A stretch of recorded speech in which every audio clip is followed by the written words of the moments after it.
સર્વ વૈષ્ણવને શ્રી માધવરાય મંદિરજીના મુખિયાજી નેહલભાઈના જય શ્રી કૃષ્ણ। આ મંદિર આશરે પોણા 200 વર્ષ પૌરાણિક છે। અહીં અમારા કુટુંબના 5 પેઢી સેવા આપેલ છે। હું 6ઠી પેઢીથી સેવા આપું છું। અહીં અમારા મંદિરમાં દરેક ઉત્સવ પુષ્ટિ સંપ્રદાય પ્રમાણે ઉજવવામાં આવે છે। આજે રૂક્ષ્મણી માધવરાયજીના લગ્નના ગીતોની સાંજી તથા દાંડિયા રાસનો કાર્યક્રમ રાખેલ છે તથા આવતીકાલે રૂક્ષ્મણી માધવરાયજીના લગ્ન થશે।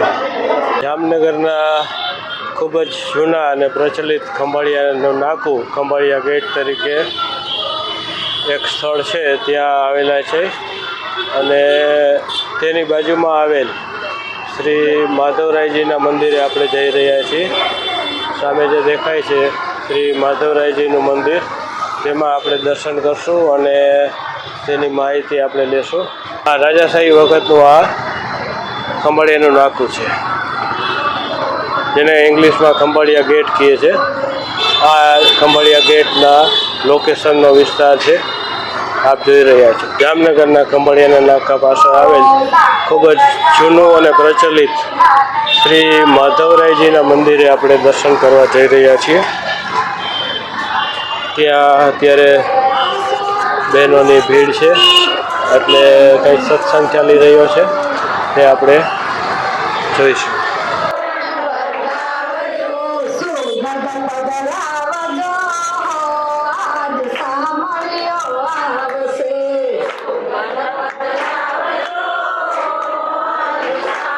માધવરાય મંદિરના દર્શન માટેના સમય બતાવેલું બોર્ડ લગેલ છે, તે સમય પ્રમાણે આપ અહીંયા મુલાકાત લઈ અને દર્શન કરી શકો છો।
વૈષ્ણવોને શ્રી માધવરાય મંદિરજીના મુખિયાજી નેહલભાઈના જય શ્રી કૃષ્ણ। આ મંદિર આશરે પોણા 200 વર્ષ પૌરાણિક છે। અગાઉના જમાનામાં ખંભાળિયા નાકાની અંદરનો ભાગ આપણું જામનગર શહેર તરીકે પ્રખ્યાત હતું અને આ બધો વિસ્તાર છે એ તળાવની પાળનો વિસ્તાર કહેવાતો। આજુબાજુ બધે તળાવ હતું। જે તે સમય જતાં પરિવર્તન આવતા આપણું મંદિર જે ગામની મધ્યમાં આવી ગયેલ છે। આ મંદિરની અંદર અમારી 4 પેઢી કામ કરી સેવા આપેલ છે। અહીં દરેક પ્રકારના ઉત્સવ આનંદ ઉલ્લાસથી ઉજવવામાં આવે છે। આજે શ્રી રૂક્ષ્મણી માધવરાયજીના લગ્નના ગીતો ગવાશે અને આવતીકાલે